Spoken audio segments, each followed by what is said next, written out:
नमस्कार, मैं हूं आपके साथ हेमंत कुमार और आज के इस वीडियो में हम बात करेंगे कश्मीर की पहली महिला अलगाववादी नेता आसिया अंद्राबी की और साथ ही उनको दोषी करार देने के मामले की।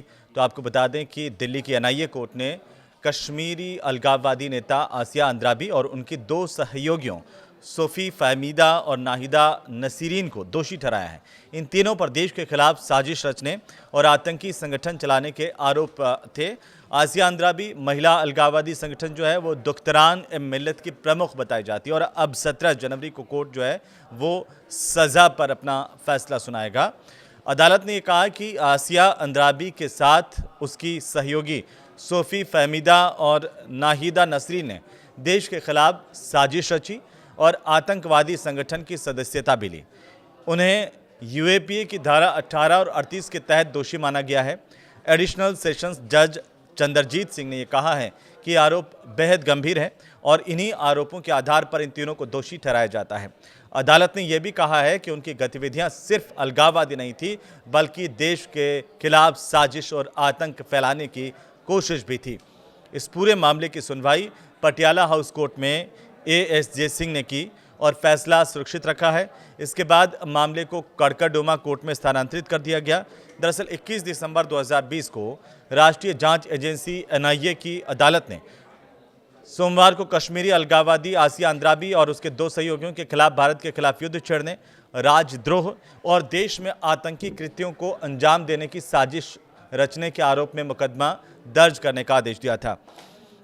अब आप देखिए कि आसिया अंद्राबी को साल 2018 में गिरफ्तार किया गया था।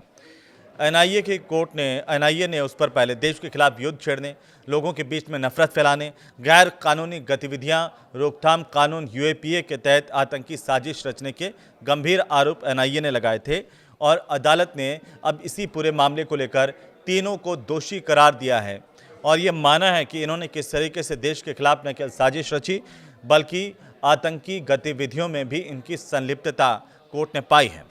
आसिया अंद्राबी ने 1987 में दुख्तरान ए मिल्लत बनाया था, एक ऐसा संगठन जिसे बाद में आगे जाकर के आतंकी संगठन घोषित किया गया। यह कश्मीर में महिला अलगाववादियों का एक ऐसा संगठन जो कश्मीर घाटी में सक्रिय अलगाववादी समूह से जुड़ा बताया जाता है। भारत सरकार ने इस संगठन को प्रतिबंधित आतंकी संगठन घोषित कर रखा है। तो आसिया अंद्राबी अभी दिल्ली की तिहाड़ जेल में बंद है और आसिया अंद्राबी की शादी डॉक्टर कासिम फख्तू से हुई। डॉक्टर कासिम भी आतंकी कमांडर बताया जाता है और अभी उम्र कैद की ये सजा काट रहा है। गंभीर आरोप है इसके खिलाफ देशद्रोह के, देश के खिलाफ आतंकी गतिविधियां चलाने के, और ये आरोप जब साबित हुए तो कोर्ट ने इसे सजा सुनाई। उम्र कैद की सजा ये काट रहा है और अब इसकी पत्नी जो है आसिया अंद्राबी, उसको भी कोर्ट ने दोषी माना है। हालांकि एनआईए के मुताबिक आसिया का जो संगठन है वो पाकिस्तान में बैठे आतंकी संगठनों की मदद से कश्मीर में लोगों को भारत सरकार के खिलाफ भड़काने का काम करता था। जांच में ये भी सामने आया कि आरोपी सोशल मीडिया जैसे ट्विटर हुआ, फेसबुक, यूट्यूब और टीवी चैनल्स जिसमें पाकिस्तान के चैनल भी शामिल है, उनके जरिए भारत विरोधी भड़काऊ संदेश ये फैलाते थे। अब देखते हैं कि आखिर कौन कौन सी धाराएं जो है उनके तहत ये मामला आया और किन धाराओं में कोर्ट ने आसिया अंद्राबी को दोषी करार दिया है।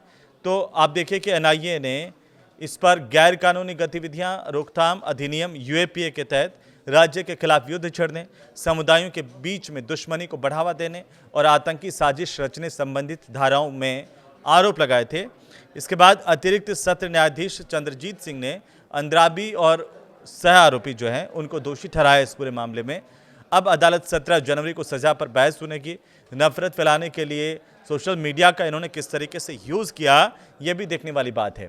एनआईए का जो आरोप पत्र है उसको अगर हम देखते हैं तो उसके मुताबिक आसिया और दो अन्य आरोपियों पर यह आरोप है कि वे ट्विटर, फेसबुक, यूट्यूब और टीवी चैनल्स समेत पाकिस्तान के जो चैनल हैं जैसे विभिन्न मीडिया प्लेटफॉर्म्स है, इसका इस्तेमाल करके भारत के खिलाफ भड़काऊ आरोप जो है वो और नफरत भरे संदेशों के साथ साथ ये नफरती भाषण भी फैला रहे थे। कैसे देश के खिलाफ एक साजिश रच रहे थे, इसका पूरा पर्दाफाश एनआईए ने किया। इसके बाद ये पूरा मामला एनआईए की विशेष कोर्ट में आया और अब एनआईए की विशेष कोर्ट ने इन आरोपियों को दोषी करार दिया है। इनकी सज़ा पर हालांकि 17 तारीख को फैसला होगा और एनआईए ने गैर कानूनी गतिविधियां रोकथाम अधिनियम के तहत इनके खिलाफ ये मामला दर्ज करवाया था। जिसमें राज्य के खिलाफ युद्ध छेड़ने की बात भी शामिल थी। समुदायों के बीच में आपसी वैरभाव, दुश्मनी बढ़ाने की साजिश रचने, आतंक की साजिश रचने से संबंधित धाराओं के तहत आरोप लगाए थे। अतिरिक्त सत्र न्यायाधीश चंद्रजीत सिंह ने अंद्राबी और 6 आरोपियों को इस पूरे मामले में दोषी ठहराया है। अब अदालत को तय करना है कि आखिरकार इस सबसे बड़े दोष की सज़ा आखिर अंद्राबी को क्या मिलती है, क्या सज़ा कोर्ट सुनाता है, उस पर भी हमारी नज़र है। लेकिन जिस तरीके के ये गंभीर आरोप हैं, उनको लेकर के कई सवाल भी खड़े हो रहे हैं कि आखिर कितने लंबे समय से आसिया अंद्राबी और उनका ये संगठन जो है वो आतंकी गतिविधियों में संलिप्त रहा। न केवल आतंकी गतिविधियों में संलिप्त बल्कि जो दुश्मन मुल्क है उसके इशारों पर कैसे भारत में आतंक फैलाने की साजिश रचने के इन पर गंभीर आरोप लगे।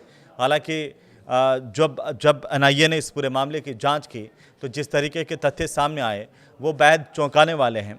वहीं भारत सरकार ने इस संगठन को आतंकी संगठन घोषित कर रखा है और अब ये उम्मीद की जानी चाहिए कि आखिरकार इस तरह की जो देश विरोधी गतिविधियां हैं उन पर इस पूरे मामले में लगाम लगेगी और जो अदालत की तरफ से सज़ा को लेकर के ऐलान होगा वो एक नज़ीर बनेगा इस तरह के आतंकियों को लेकर के, ताकि फिर से कोई भारत की तरफ आंख उठाकर ना देख सकें या फिर भारत में रह करके भारत के खिलाफ इस तरह की आतंकी साजिशों को अंजाम नहीं दे पाएँ। आप क्या चाहते हैं कि आखिर आसिया अंद्राबी की जो सज़ा क्या होनी चाहिए इस देशद्रोह और आतंकी गतिविधियों को बढ़ावा देने के मामले में? हमें कमेंट कर सकते हैं, अपनी राय बता सकते हैं। नमस्कार।